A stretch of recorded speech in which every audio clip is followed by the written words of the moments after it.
Good morning and welcome to the Tuesday, July 30th Board of County Commissions meeting. We do begin each of our meetings with an invocation, and today we have Lisa Crump with Church for All Nations to lead us. Please feel free to join if you would like. Father God, we thank you for this new day that you have made. We will rejoice and be glad in it. Lord, from your word we pray, our Father in heaven, hallowed be your name. Your kingdom come, your will be done on earth as it is in heaven. Give us this day our daily bread, and forgive us our debts as we forgive those who are our debtors. Lead us not into temptation, but deliver us from evil. For thine is the kingdom and the power and the glory forever. Lord, we invite you to this meeting to govern it, to bring your peace, to bring wisdom to discussions and decisions. In Jesus' name, amen. Thank you. And today we have Chuck Borman to lead us in the Pledge of Allegiance. Please join me in the Pledge of Allegiance. I pledge allegiance to the flag of the United States of America and to the republic for which it stands, one nation under God, indivisible, with liberty and justice for all. Thank you, Mr. Treasurer. Item number 3. Item number 3 is staff emergency items, and I'm unaware of any staff emergency items today. Item 4. Item number 4 is changes, postponements, and notice of the next meeting. I'm unaware of any changes or postponements to today's agenda, and the next meeting will be Tuesday, August 6th at 9:00 a.m. And that brings us to item number 5. Item number 5 is the consent calendar, including items 5A through 5L5. And before we proceed, I just want to ensure that we can hear Commissioner Williams here in the room. Yes, you should be able to hear me. Okay, thank you very much. Are there any members of the public wishing to speak on any item on the consent calendar today? Any in the room? And hearing none online. Commissioners, comments, questions, and a motion. Thank you, Madam Chair. Just a couple of quick items I'd like to mention. The first one is several of the consent calendar items at the front, 5A through 5E, I believe, and these are intergovernmental agreements. And I think these are actually really important items because they illustrate the capacity of the county to cooperate with other governments throughout the community. And this is a very important thing. And we do this on a regular basis, so I think it's important to point those out, but we have them throughout the year. And then one other quick item that I would like to bring up is the purchase order on item I3 for $1.3 million. And this is a purchase order for the printing services for the clerk and recorder's office. Most likely this is to help with the election. And that's another great indication that our team, the county team, is doing its job, is going to be ready for the November election because they're going to have all of the materials needed for the election that is coming up this fall. And I just wanted to point out, I tend sometimes to point out some of the larger contracts, and this one is over $1 million. So I wanted to point that one out as well. Thank you, Commissioner, for those comments. Well said, but just for point of record clarification, I believe Commissioner Vanderwerf was speaking of item L3. L3, thank you very much. My apologies. Any further comments, questions, and a motion?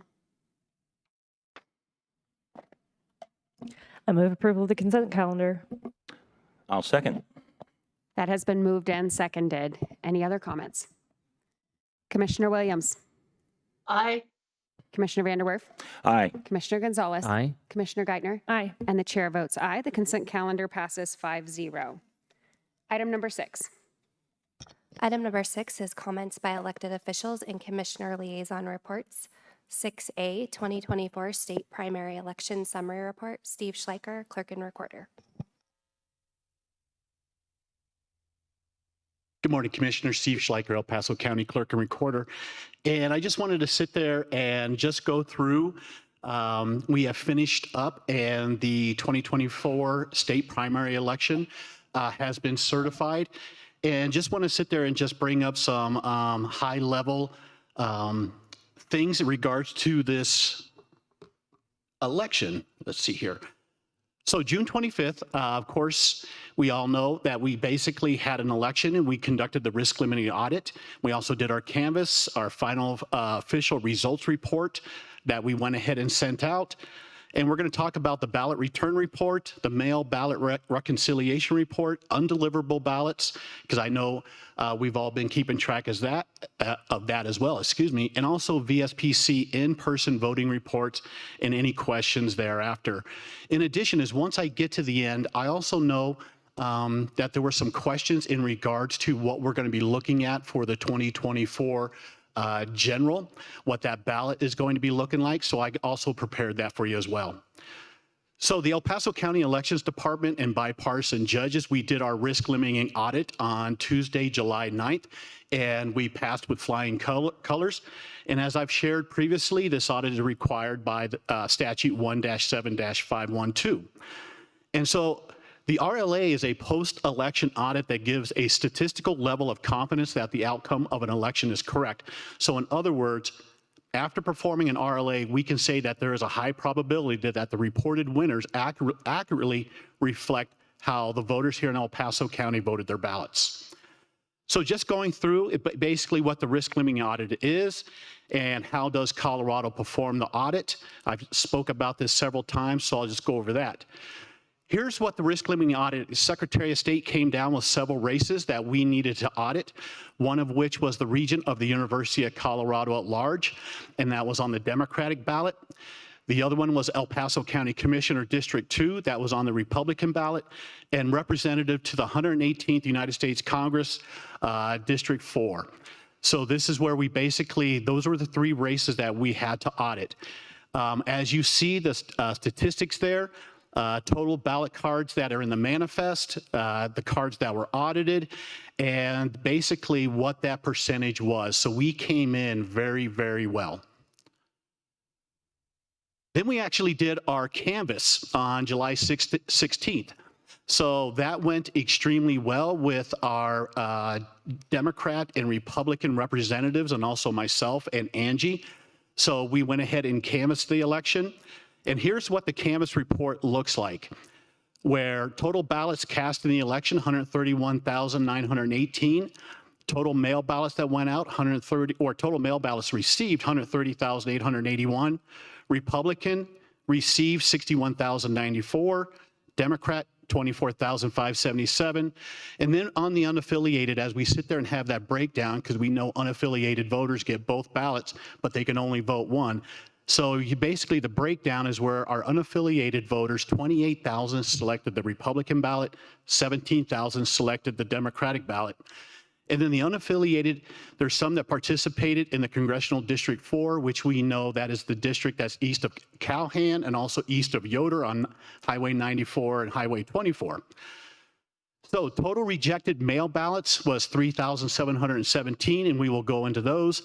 Total in-person ballots, 1,037. Those are folks that visited our VSPCs. There were 0 provisionals and 0 risk limiting audit discrepancies. Total damaged and spoiled ballots were 160, and those were actually from our VSPCs, where our judges come in each and every morning and print ballots to make sure everything is ready prior to opening. So vote casts, turnout was pretty abysmal when we're looking at 27.96%. So basically to conduct this election, we had 11 full-time election employees, and we hired 234 bipartisan election judges for this election. Here's what the ballot return report looks like, where you can definitely see how on each and every day how the returns were coming in. So this is really a total summation of when I come before you guys each and every Tuesday during an active election and show you those statistics of the ballots coming in. Here's the ballot return report. As you can see, is many, of course, voted on election day. So we're looking at about 60% of ballots that came in on that day. Here's the mail ballot reconciliation report.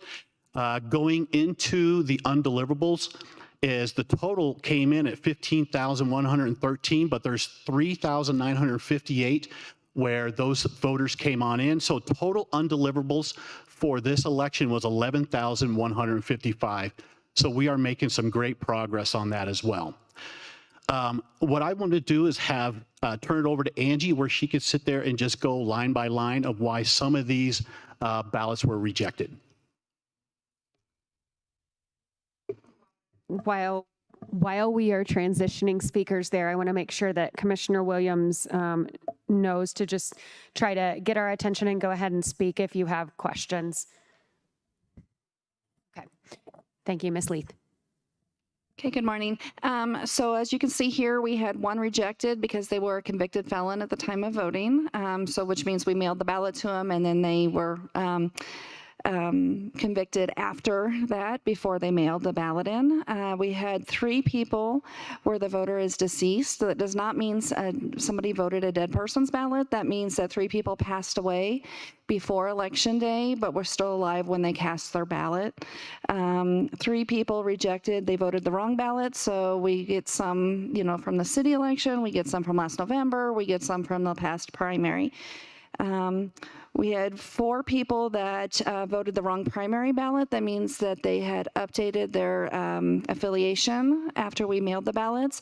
You're only eligible to vote for the party ballot that you're affiliated with at that time, and they voted the wrong ballot. 5 people, the verification affidavit was not complete, which means that they returned their ballot in an envelope that didn't have the verification. Then we had 10 people that were ID required because they did not have a Colorado driver's license that we could verify through Department of Revenue. They were instructed to return a ID with their ballot, and they did not. 33 people, but 2 ballots in 1 envelope, which of course we cannot do. It's 1 ballot per envelope. 58 people turned in empty envelopes. They chose to return their envelope, sign it for vote credit, but did not put their ballot in there for whatever reason. 67 people returned their ballot with no signature. So we did reach out to all of them, and they had up until 8 days after the election to cure that. They did not cure, so that was 67 we had to reject. 394 people, we received their ballot after 7 p.m. on election night. 707 people returned their ballot that the bipartisan team of election judges did not think that the signature on the ballot envelope matched what we had in our statewide system. So they also were sent letters to cure their deficiency, and 707 did not respond. So those 707 will be turned over to the district attorney's office for further investigation. And then the last one here is voted more than 1 ballot. So you see that number is 2,432, which seems like a lot. What that is the 2,424 is actually the unaffiliated voters that returned both ballots. So that's how they're coded in the system. So after all of the advertising, everything we've done, 2,424 unaffiliateds returned both. The 8 next to that, those are actually 8 people that attempted to vote more than once. So we were able to reject the second ballot that was cast, and those 8 will be turned over to the DA's office as well. Any questions on rejected? Any questions? Okay, thank you.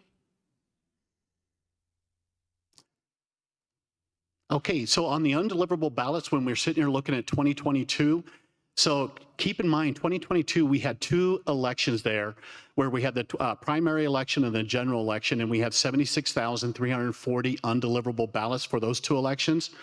The 2023, we came in and we were right on average at the same amount for the 2022 primary and general.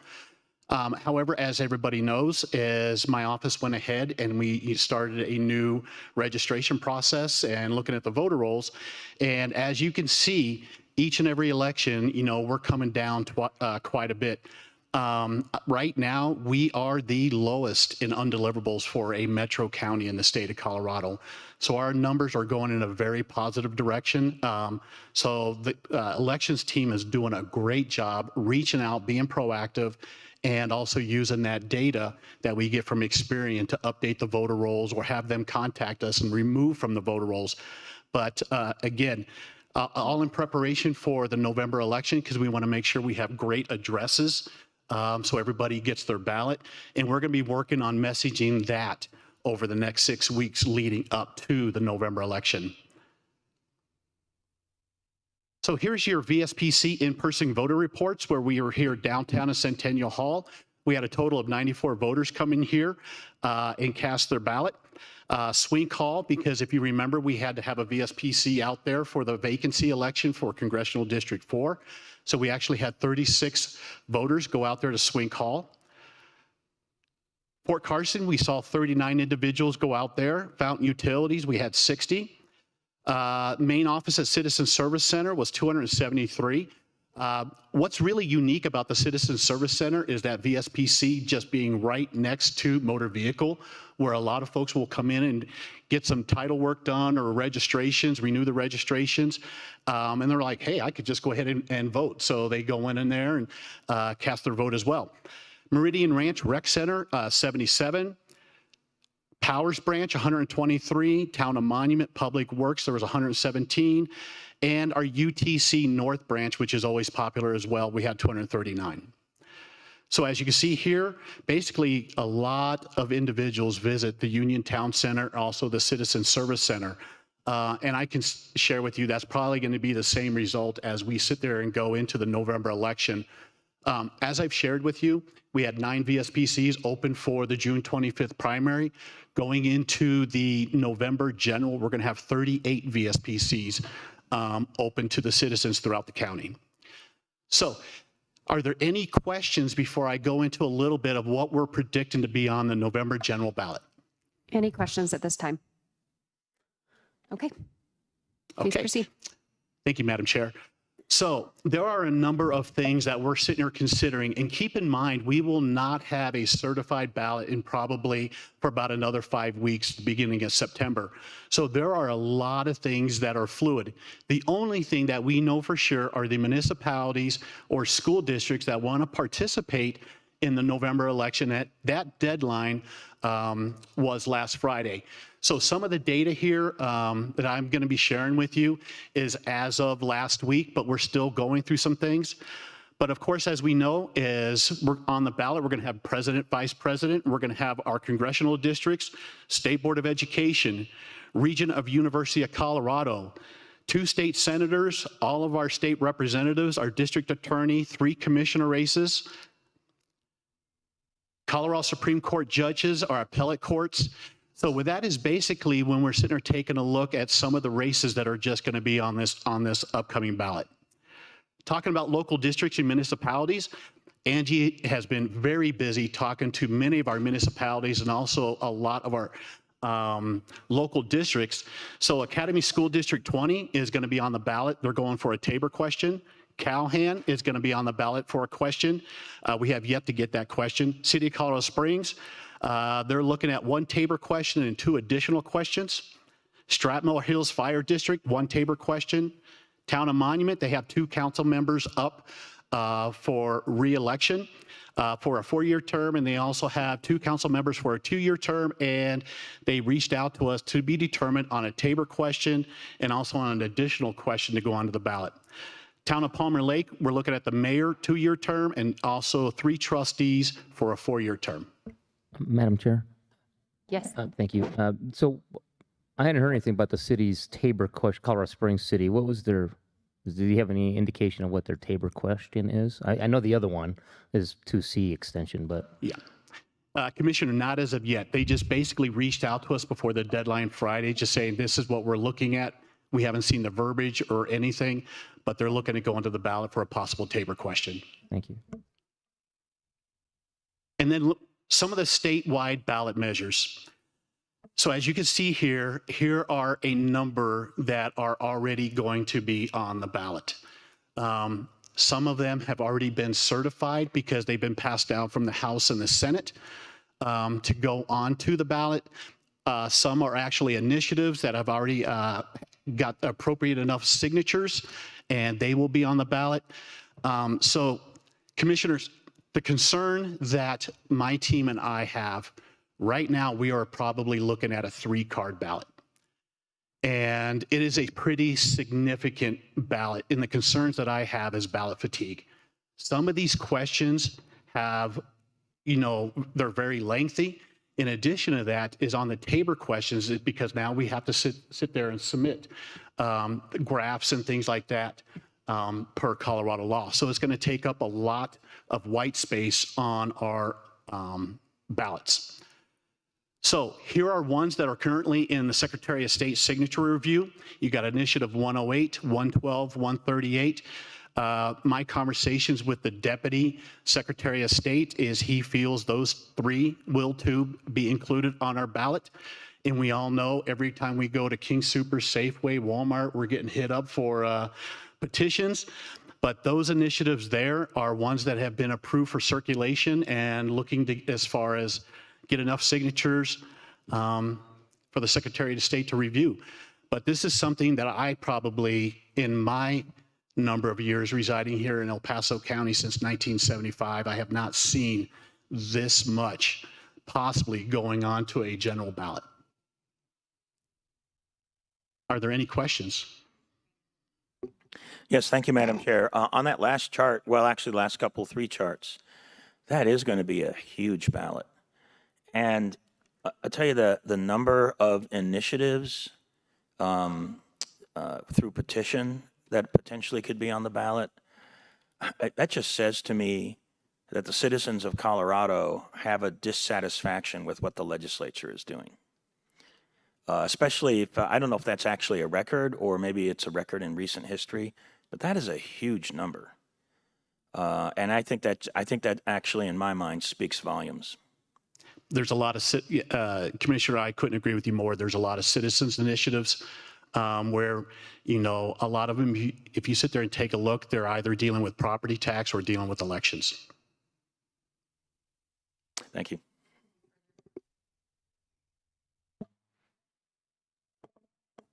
Okay. Thank you very much for this thorough presentation, and we look forward to hearing more updates as we get closer to the November election. Thank you, Commissioners. Thank you very much. Okay, we are still on item number 6, and we do have another countywide elected in the room. I just want to see if he would like the opportunity to, okay. Thank you, Treasurer Broerman. With that, we will begin with Commissioner Williams on elected officials' comments. Yes, good morning. I really appreciate Clerk Schleicher's report. It should be a very interesting ballot this fall. And just have a quiet calendar right now because I am not in the state of Colorado.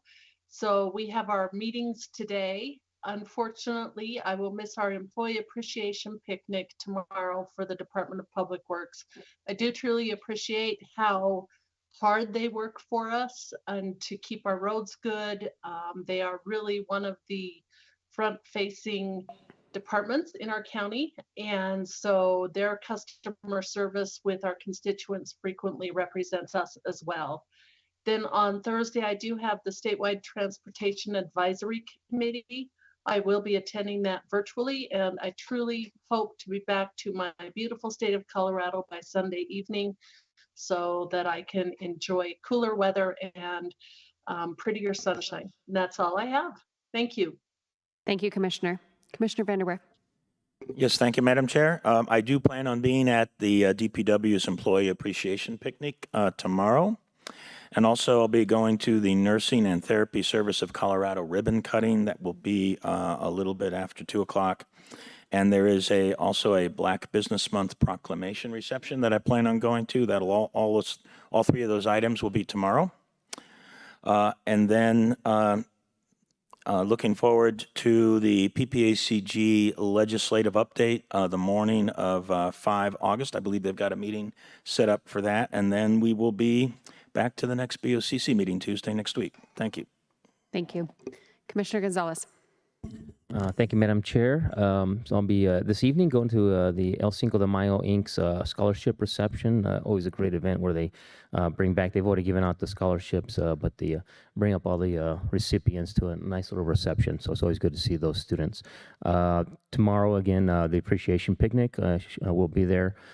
Tomorrow night, they'd want to highlight the city is hosting a Cascade Road improvement. It's basically bike lanes and road dieting, public open house.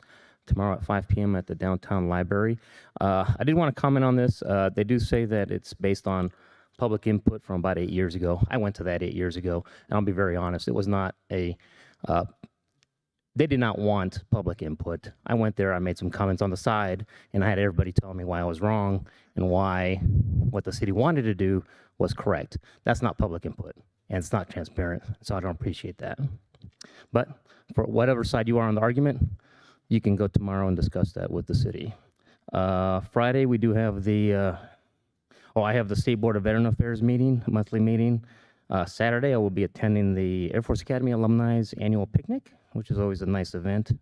And then I'll just end by saying, although I did not watch the opening ceremonies of the Olympics last week because I had other events, I too was upset at seeing how the French Olympic Committee or whoever is responsible for that approve what was pretty insulting performances, not family friendly, and especially when it should have been very clear that this would have been offensive in some way to many Christians of all denominations. Thank you. Thank you. Commissioner Geithner. Thank you, Madam Chair.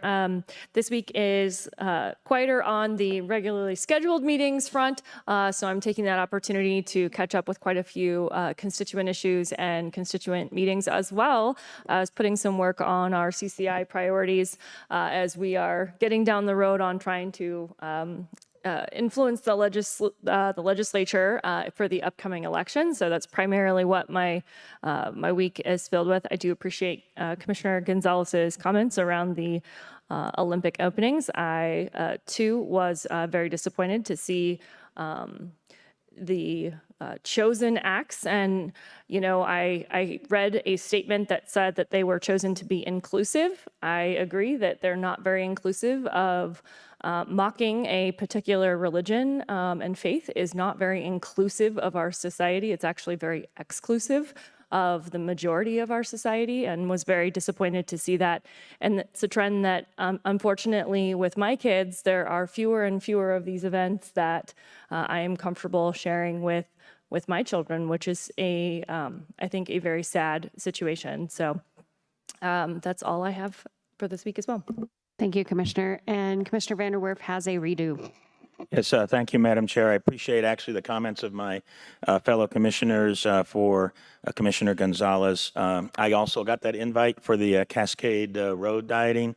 What I found that was interesting in the invite, there was not a single reference in there to any actual real analysis, like actually modeling or something of the road to determine what would happen if you change that configuration, what happens to the traffic patterns and so forth and so on. I didn't see anything in there, and it just makes me wonder if they're actually paying attention to that kind of analysis. Because what we don't want to do is unnecessarily create congestion in a downtown area simply for the benefit of producing a bike lane. And so I just hope that they've got some analysis behind it, but I didn't see anything referring to that in the invite. So that is a concern of mine. I'll also join my colleagues in expressing my concern about the opening ceremony for the Olympics. There was a lot of great events that were very patriotic looking and fun and so forth that took place during the opening ceremonies. The problem is that one specific activity that we're all objecting to and have concerns about, and I was also offended by it. And here's the problem with that event, is that it now seems to be the topic of conversation for everybody, and basically is making a lot of people think differently about the Olympics now. They could have picked hundreds of different things to do instead of that event, and it really was insulting. And I could just give them tons of suggestions about what they should have done instead of that. And I think it's obvious to everybody that if you're going to be doing opening ceremonies or any other events for something like the Olympics, which is supposed to be an opportunity for countries to work together, that was not the item to choose. That just was wrong. So I appreciate my colleagues' comments about that particular activity at the opening ceremony for the Olympics. Thank you. Thank you, commissioners.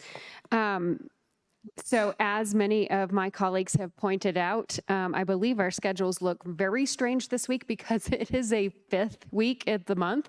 So we have many recurring meetings that happen on the 1st, 2nd, 3rd, and 4th weeks of the month. And so we are able to focus and catch up on some other things. Amongst the things mentioned by my colleagues, the only addition I have to those, actually I have a couple. One is a call with the U.S. Department of Education tomorrow as a part of my role as a vice chair on the National Association of Counties.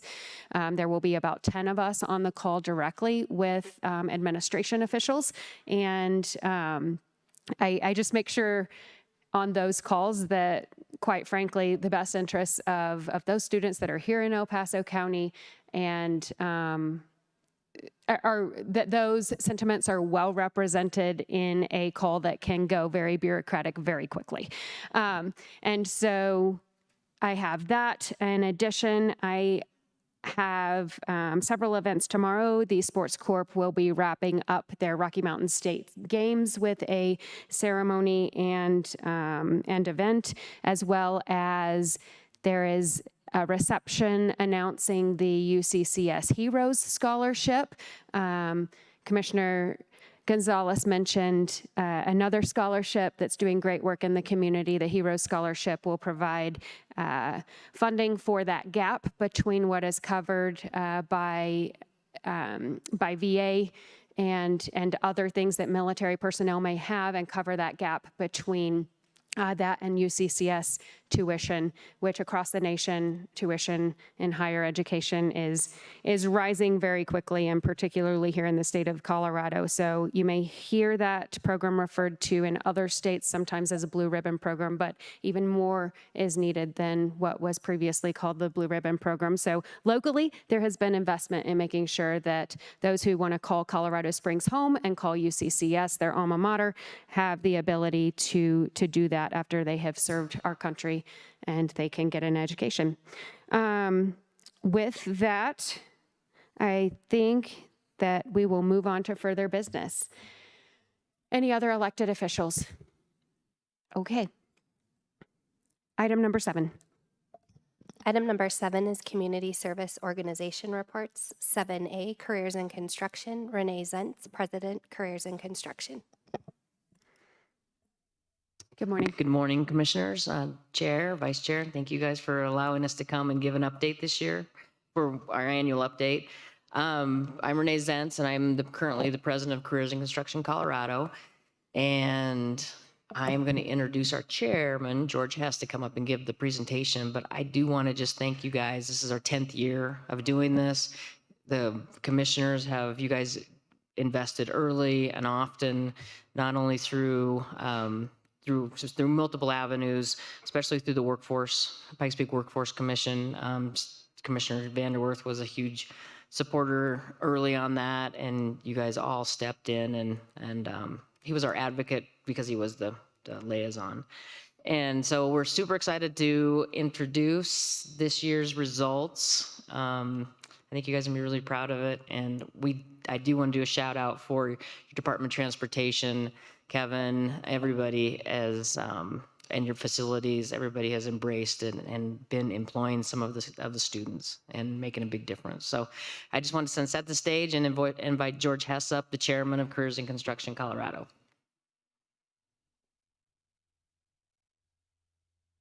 Welcome. Good morning, Commissioners, Madam Chair, County Administrator, County Attorney. My name is George Hess. I'm the current chairman of Careers in Construction Colorado. And Renee, thank you for that introduction. I'm going to need some mechanical help here in forwarding these slides. Perfect. Do I just ask or do I press something? Okay, thank you. That works best. Usually I'm delegated to. Again, Renee said this is our 10th year of being involved in this program, and I think you're really going to be pleased with the results that we have on the table. We are so excited and so, quite frankly, very blessed to be a part of this program. I'm going to paraphrase a little bit our vision and our mission. I encourage you to read them later on.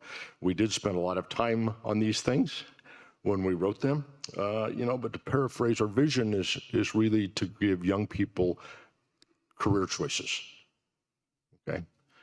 There's lots of opportunities out there for youth in our community to learn different things, but we think a viable career path is available in the construction industry, whether it's commercial or residential. And our mission, it's very extensive here, but really what we do, our mission is to facilitate with public education and private industry and putting kids to work and teaching young people about those opportunities and those career paths. Next slide, please. Our values, truly we believe in learning, inclusiveness, collaboration. We partner truly with educators and many, many members of the construction industry, and as Renee was indicating with you all, our community leaders who have been so very important in helping to expand this program that we put on the table 10 years ago. We also help employ, and you'll see that later in our results, and the success of young people being employable and being productive members of our society and productive citizens. Next slide, please. Holly, it's hard for me to look behind and see you back there. Here's how we're organized.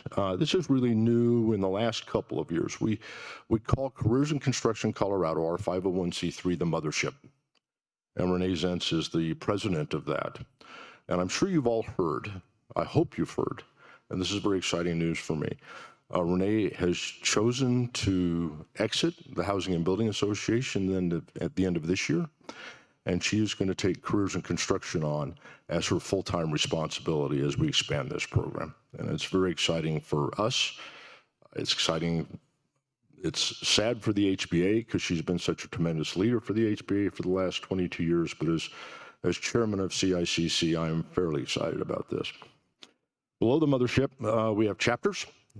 Colorado Springs HBA is a chapter of Careers in Construction Colorado. The HBA of Northern Colorado is a chapter of Careers in Construction Colorado.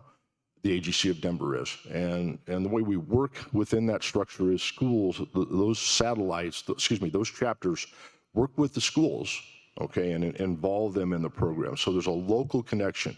We think that's viably critical to the success of the program. And then we have satellites, okay? Rush, Colorado, if you would, Vilas, Colorado, where there's a high school out there and they want to implement this program. Those are our little satellite schools, and we work with them directly. Next slide, please. This map shows you the success of where we are across the state of Colorado. We have 82 schools right now across the state, and we started off with one here in Colorado Springs 10 years ago. Next slide, please. Here are our goals by 2028, and we think they're fairly lofty, but quite frankly, we think we're going to achieve these sooner than this. 100 schools offering the CICC program throughout the state. 5,000 students enrolled, attending class each day, learning construction-based vocational education. And this is what it's called pre-apprenticeship certified training. So we were exposing them to all different aspects of the construction industry. And we want 20% of those certificate earners. Now, we offer a certificate which has been approved by the Department of Labor nationally through the Home Builders Institute for each class that the kids take. And we want 20% of those certificate earners employed by industry. And we have a very robust program for exposing kids to employers. And I would encourage you, the next time we have a career fair, it's really fun to watch these kids and mostly employers competing for these young people to come to work for them. Next slide, please. Here's our cumulative stats. To date, we are in 82 Colorado high school locations. We have 5 trade association chapters across the state. We have enrolled 10,726 students total. 6,783 PAC certificate earners, 3,991 OSHA certificate earners. There's a foundation here. Many of you know David Donner. Their family foundation has sponsored the payments of those certificates for OSHA 10, which we think are extremely important when getting young people employed, knowing safety. and 1,514 students have been employed in industry since we started this program. Next slide, please. Here's our student enrollment, and you can see it's been a steady path up. I want to talk about the little dip that we've had, and this is going to be critical to our success in the future. It's not because we haven't had kids that have wanted to participate in the program, but we've had 2 schools that couldn't find teachers. One of them being Mitchell High School, which I believe had over 100 kids in the program. The others being Harrison. So that is one of our focuses, is how can we bring more teachers into the industry, or more teachers to the dance that helps us with this. Next slide, please. Our schools, you can see the trajectory. This is where we're at today. We are still recruiting schools. I'm not allowed to give a number because it'll be wrong, okay? But I think we're getting close to 87. We're getting close to 87, so we're pretty excited about that. Next slide, please. Our OSHA 10 search, you can see the trajectory there, and then the PAC certifications. And we believe it's so important to give these young people a certificate that's been approved by somebody that's not just from us, that they can hang on their wall, and they really like getting those things at the end of the year. Next slide, please. Colorado Springs stats, I think this is probably what we're those of us that live and grew up in this town and work in this town are really interested in. We're in 17 Colorado Springs High School locations. 17. We started off with 1 school and 18 at-risk kids in Harrison School District. So it gets me, but I mean, really, I'm really proud of what this program has done for so many kids. And Mr. Hess, if I may clarify, those 17 high schools, is it actually El Paso County, within El Paso ma'am. County? Yes, Okay. ma'am. Yes, ma'am. So throughout the county, great, thank Yeah, you. so if you grew up here, right, Cammie, if you grew up here, we kind of think of, you know what I mean. 7 home built programs. A number of years ago, we received a grant from the Pikes Peak Regional Building Department to seed this program. And this is where young people can build a modular home on site at the school. I know many of you have been out to see these homes for yourselves, but we have 7 homes being built right now on site at different schools. We use the sale of these homes to help fund this program. It runs about $50,000 per school to fund this program on an annual basis. So the kids will build one of these houses, we'll sell one of these houses, we roll all of the dollars back into the program. And I can tell you, frankly, until just recently, we hadn't had to touch much of the grant because we were receiving almost 100% of the materials and equipment and labor donated from industry, which is helping tremendously. Building Futures Fund. The Pikes Peak Regional Building Department put into place a fund in which there's a voluntary checkoff where at the time every builder pulls a building permit if he chooses to. Every general contractor, every roofer, every plumber can help fund this program, okay? And to date, $860,000 has gone into that fund that has helped support this. 919 students enrolled for the 2023-2024 school year, and 873 students employed in industry this year. Next slide, please. Here's our home build program overview. Started in 2019, one 1,200 square foot modular home. We got the plans from Clayton Homes in New Mexico. So it's a proven plan. That's a Berkshire Hathaway company. They're very supportive of what we do here. Industry supported. We use on-site builder captains. And what that is, for example, we have a gentleman from Vantage Homes who heads up our construction department, and he volunteers at Coronado High School as a builder captain to help both the educators and the kids learn how to build houses. We have that all across the city, wherever we're building these houses. Again, sustainability. Money comes right back into the program. Current status, 7 schools participating, 4 homes have been completed and sold.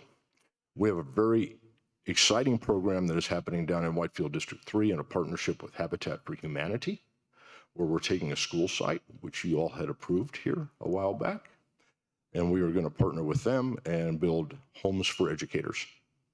And a number of these homes will end up on that property as rentals and or for sale homes to educators within the D3 school system. Next slide, please. Any questions or comments? Do we have any questions or comments? Commissioner Vanderwerf. Yes, thank you, Madam Chair.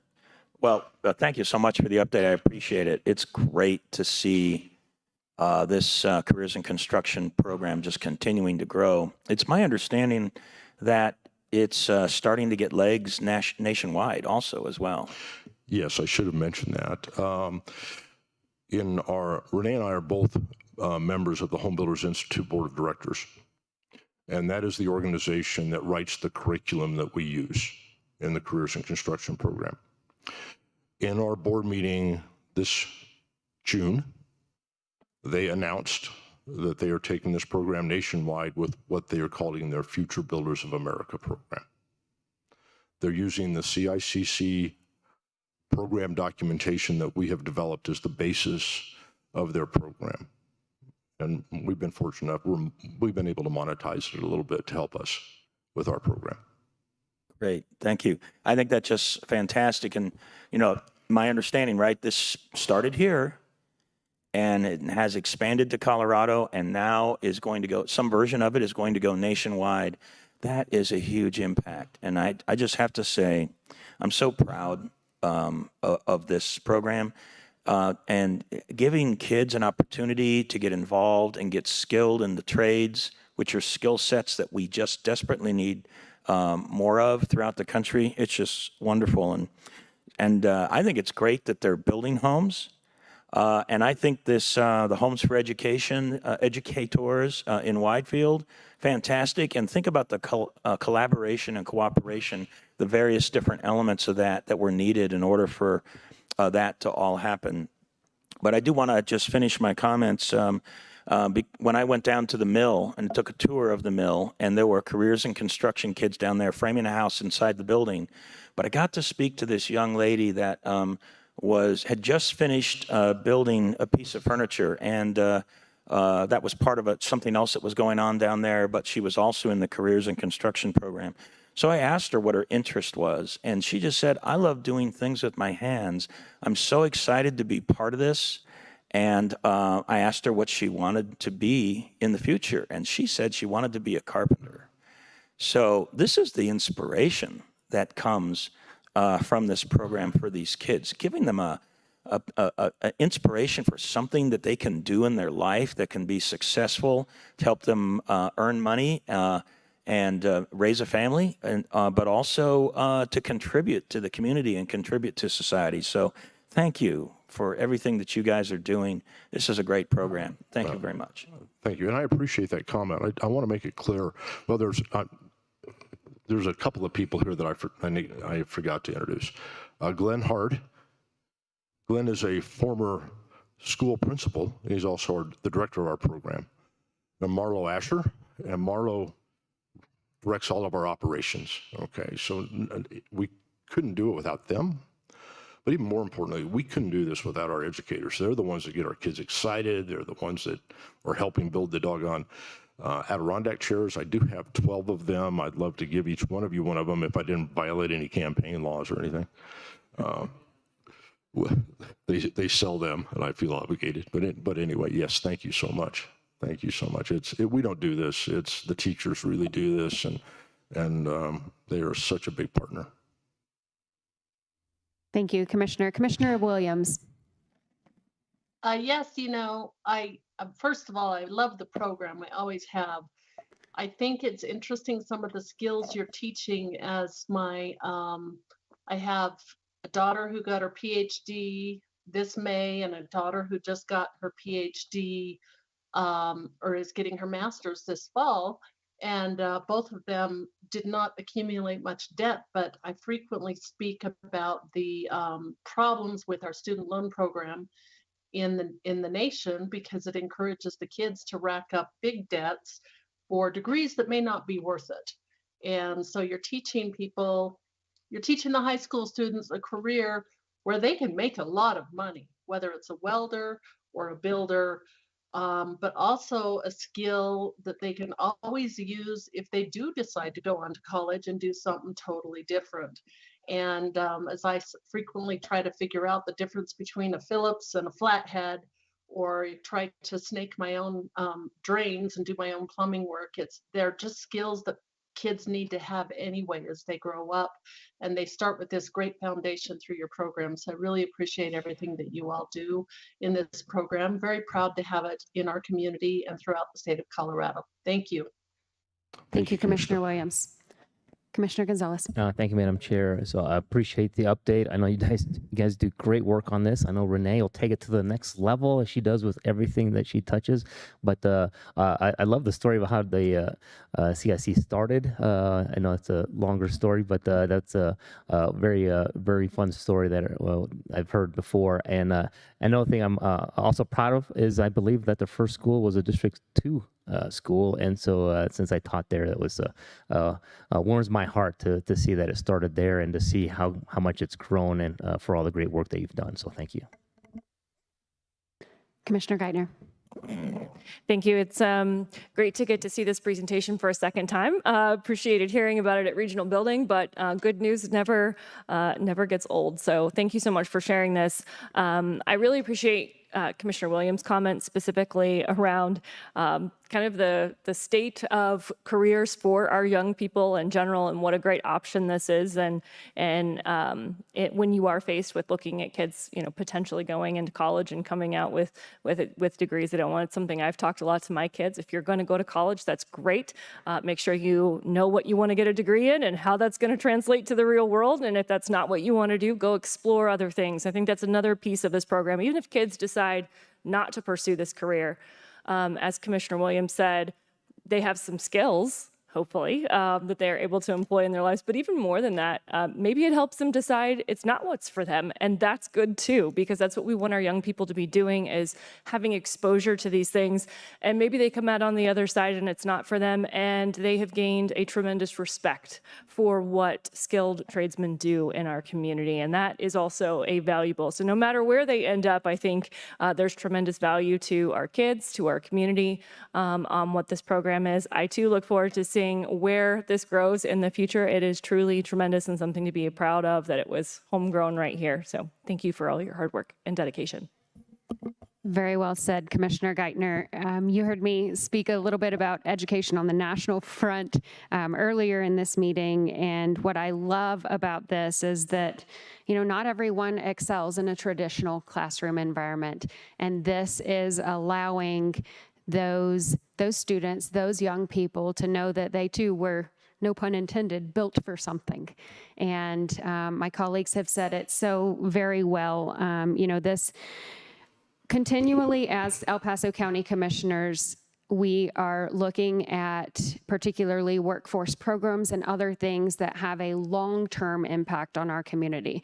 We are all up here stewarding the future of where El Paso County goes, hopefully for decades. And one of the ways we do that is to find and target and support the organizations that we know will have a very long-term return on investment. And over again, Careers in Construction has proven that. We're grateful that you're here for your annual report for us today. But, looking back at how the county has come alongside an industry who didn't just come to us and complain about a problem. You came to us and said, we have a solution. Gosh, if that could work in every sector, that would be amazing. But you came to us with a solution that your industry then fully embraced. And so El Paso County has continued, as we have the opportunities to invest, whether it's through Community Investment Fund or ARPA dollars, those one-time funds. What we're looking at is what are the organizations that are really making an impact, and is that rolling forward for future generations and future welfare of long-term El Paso County. And you all are one of the shining stars of many organizations in this community that really do a great job of having a long-term look. And I appreciate that, so many pieces of that as a commissioner. Any other comments or questions? Well, Thank again, you very thank you much. for your support. I promise you, we will do our very best to be stewards of any and all dollars. And, We appreciate that too. That's why you're here today. It's transparency. Thank you. and we will be back here in a year. Thank you so much. Wonderful. Thank you. Item number 8. Item number 8 is public comment on items not scheduled on the agenda. This is the public's opportunity to speak on an item that is not scheduled on today's agenda. And Madam Chair, I'm unaware of anyone signing in ahead of time to speak. Okay, thank you. Do we have any members of the audience wishing to speak on any item not on today's agenda? As you make your way down, if you could, as you begin speaking, introduce yourself, and your 3 minutes will begin, and then you can sign in as you finish up. Good morning. Thank you, Commissioner Bremer. My name is Jerry White. I'm with Bike Colorado Springs, and I'd like to offer some additional information to the concerns raised by Commissioner Gonzalez and Commissioner Vanderwerf regarding the Cascade Avenue physical changes, the lane reduction, and the addition of bike lanes. Commissioner Vanderwerf raised the very important question of, has the city staff evaluated the effect of these? And I'm pleased to be able to say the answer to that is yes. The city has measured traffic flow along those areas of Cascade, and in the different blocks, the flow ranges from 7,600 cars a day to 3,500 cars a day, depending on the particular block south of Colorado. The NACDO standard for this sort of safety modification is between 17,000 and 18,000 vehicle trips per day. So the vehicle trips per day are less than half of the level at which traffic engineers nationally would consider there would be a question about being able to do it. So I think it's a great question. Have they done it? The answer is yes, and the results indicate that this is perfectly feasible. And Commissioner Gonzalez raised the question about public process. Particularly, I was struck by your comment about the original 6 years ago, and that public process was most charitably described as very thin.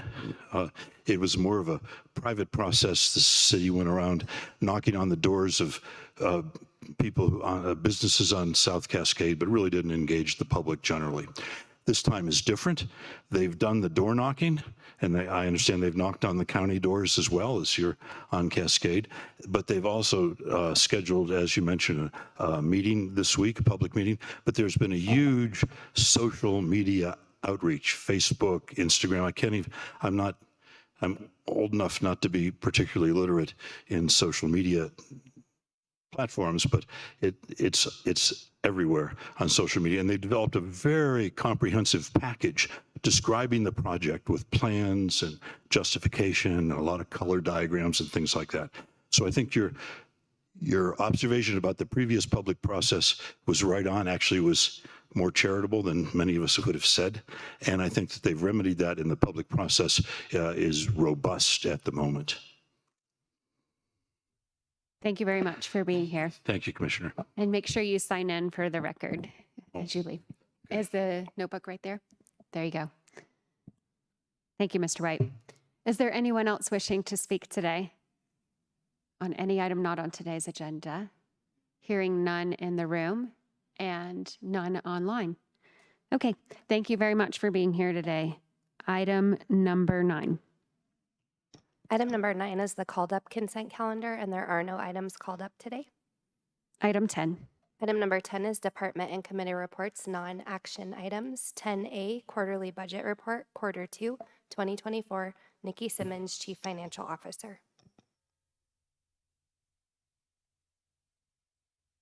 Thank you, Blake.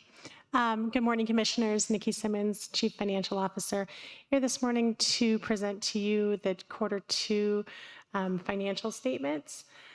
Sorry. Nope, I don't know what I'm clicking on here.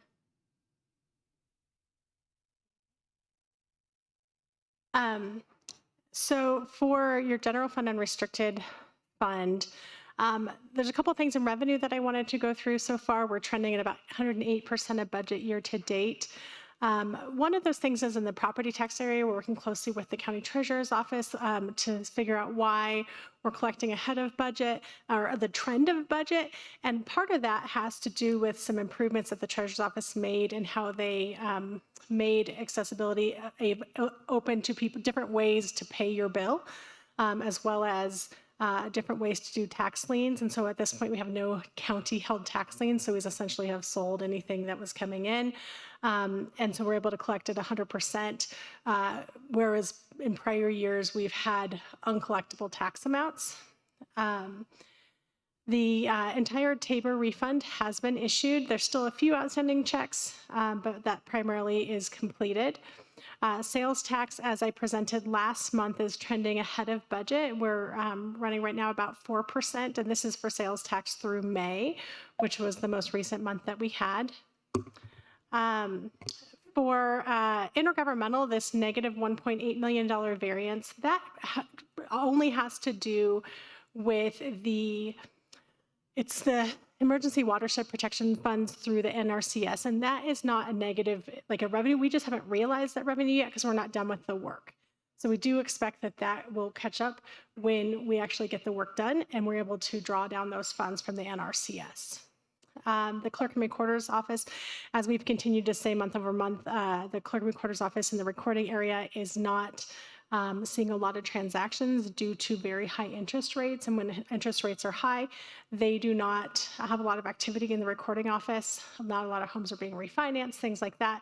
But that is the opposite effect of what happens on interest on investments. And so if interest rates start to go down, we'll start to see less interest on investments, but we would start to see increased fees at the Clerk and Recorder's Office as people start to refinance their homes that were purchased at those higher rates. The coroner's office is only trending about 70% of their budget year to date in revenue. They're doing less out of county autopsies as they're down a forensic pathologist. And so they're focusing on El Paso County autopsies, which obviously we don't bill anybody for. Those are our own. The sheriff's fees are down. Some of that is in state detentions, housing less state inmates.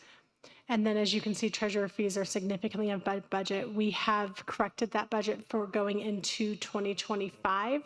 That has to do with the increased property taxes and how the treasurer's office assesses the fee on the property taxes that they collect. Quick question. Can we assume that this is, we're halfway through the year at June 30th. So some of those items that you mentioned that are coming in slightly under, we can anticipate that over the year, in theory, they will catch up? I think some of them, so the intergovernmental for sure. The Clerk and Recorder's Office, no, I don't think that they're going to catch up, but I think that's fully offset by the interest revenue. And then the property taxes being above that should continue to decrease the variance over time as we get to, they basically just collected in front of trend. And then, but the Clerk and Recorder's Office, no, I don't think that I think that will stay as a negative variance, and I think that will continue to grow unless we see shifts in interest rates. Thank you.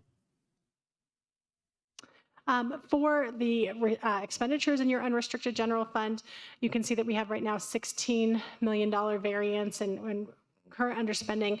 The $9 million is almost primarily in projects that are being done, some in our Department of Public Works and Fleet, as well as stormwater. And then in personnel, we actually are fairly well staffed throughout the county. We've done a lot of things to make sure we have low open positions. This variance, about $5 million of this has to do with intentional underspending, that we're using restricted grants to pay for things. And so if you take out that $5 million, you're looking about $2.3 million of personnel underspending right now. So actually trending very close to budget on expenditures. For the Road and Bridge Fund, expenditure-wise, trending very close to budget at 99%. And then revenues, highway user taxes is coming in ahead of budget, and a specific ownership tax.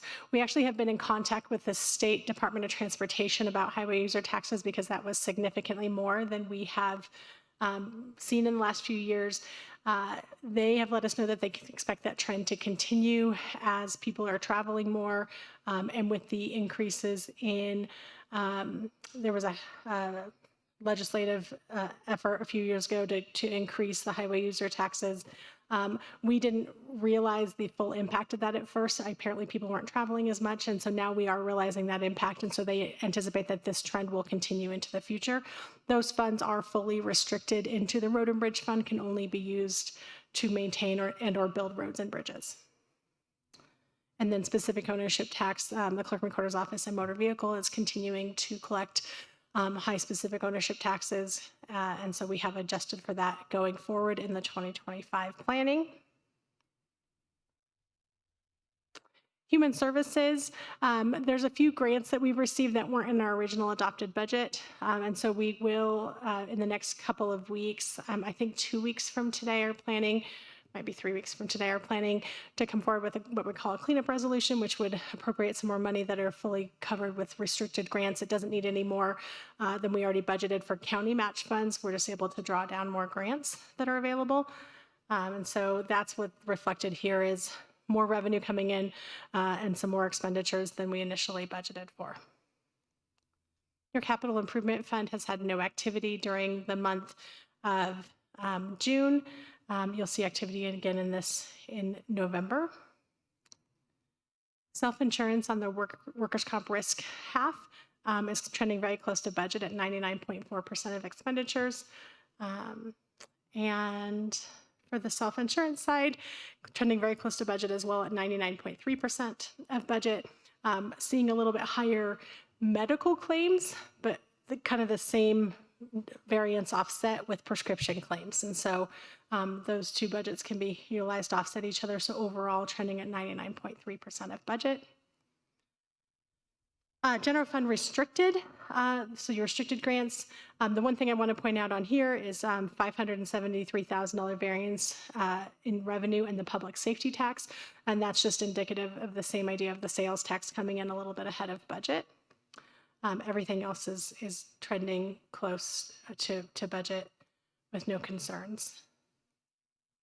The Conservation Trust, expenditure-wise at 94.4% of budget, revenues continue to come in very strong at 145% of budget. And working closely with our Parks Director he has capital plans for a lot of that funding. And so we will be appropriating that.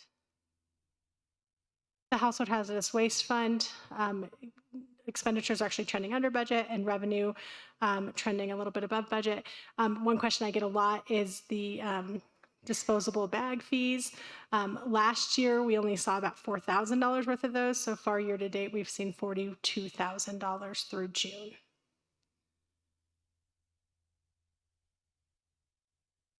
And that's all I was planning to go over today, unless there are more questions for me. Any other questions? Commissioner Vanderwerf. Yes, thank you, Madam Chair. First of all, thank you again for the great report. These are really helpful and useful, and the trends continue to look good. I do have perhaps a slightly different kind of question, but it's just interesting to me. You know, we've been getting from the state legislature a lot of unfunded mandates over the years. And I don't think I've ever actually asked you all, from a fiscal point of view, what's the one or two unfunded mandates that's had the most detrimental impact? And if you don't have that off the top of your head, I would like to, get that later. But if you have it off the top of your head, I'd love to hear it now. So I don't have it off the top of my head, but I'd be happy to get back to you. It's actually a project my team has been working on for the last several months, is kind of seeing what the fiscal impact of some of the unfunded mandates that we're dealing with are. I will tell you that the largest ones that have directly impacted the county tend to be in the human resources area. So things that affect employers requiring us to do certain things. Because obviously, as you're aware, if it's a direct like local government unfunded mandate, and I don't want to speak for the county attorney, but we don't have to respond to unfunded mandates, except for things that across the board affect like all employers, things like that. So there are a lot of costs that have been pushed down to us, but primarily in that HR arena. Great, thank you. Any further questions for Ms. Simmons? Thank you very much. Thank you so much. Item 11. Item number 11 is the addendum, and there are no addendums today. Item 12. Item 12 is the executive session. 12A, pursuant to CRS 246402 4B and E, the county attorney's office is requesting an executive session regarding litigation filed by the estate of Savannah Popple in U.S. District Court for the District of Colorado, case number 2024 CV 0196. The purposes of the executive session include 1, conference with the county attorney's office for the purpose of discussing legal advice on specific legal questions related to a litigation matter, and 2, determining positions relative to matters that may be subject to negotiations, developing strategy for negotiations, and instructing negotiators. Stephen Martin, Assistant County Attorney.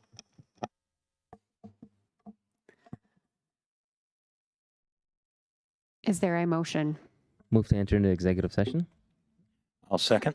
That has been moved and seconded. Commissioner Williams. Aye. Commissioner Vanderwerf. Aye. Commissioner Gonzalez. Aye. Commissioner Geithner. Aye. And the chair votes aye. We are in executive session.